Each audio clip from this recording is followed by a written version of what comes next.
السلام عليكم ورحمة الله تعالى وبركاته. مرحبا بكم في قناة رافع سيام من جديد.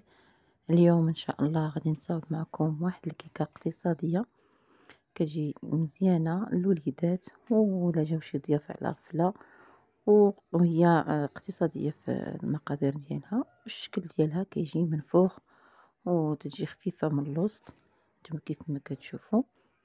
غادي نوريكم الطريقة تاع التحضير.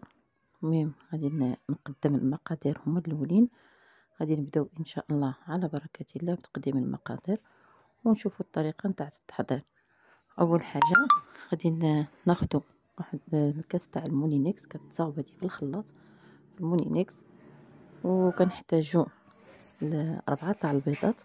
نتوما حتى درتهم في الكاس تاع المولينكس، عاد قلت علاش لا ما نصوروش نصور هذا الفيديو ونشاركو معكم.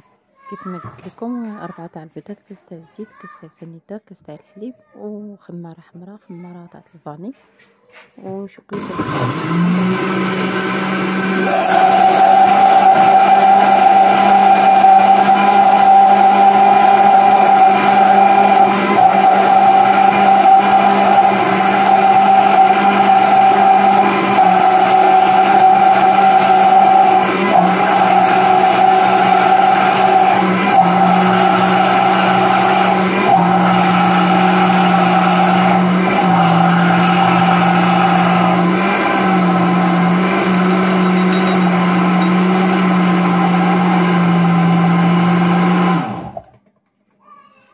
اسمحوا لي طلقت الكاس الخلاط.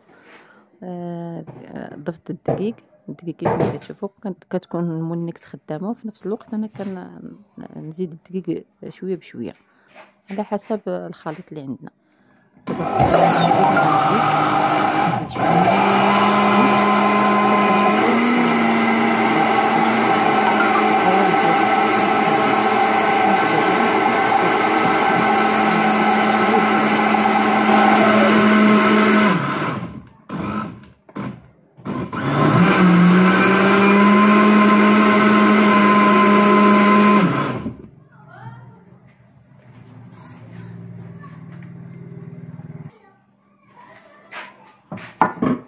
ودابا غادي ناخذ المول من بعد ما دهنته بشويه تاع الزيت ودرت ليه الدقيق، وغادي نضيف نكب هذاك الخليط ديالنا. هانتوما شوفوا كيفاش جا. غادي نزيدو يمكن واحد 2 معالق شي شويه.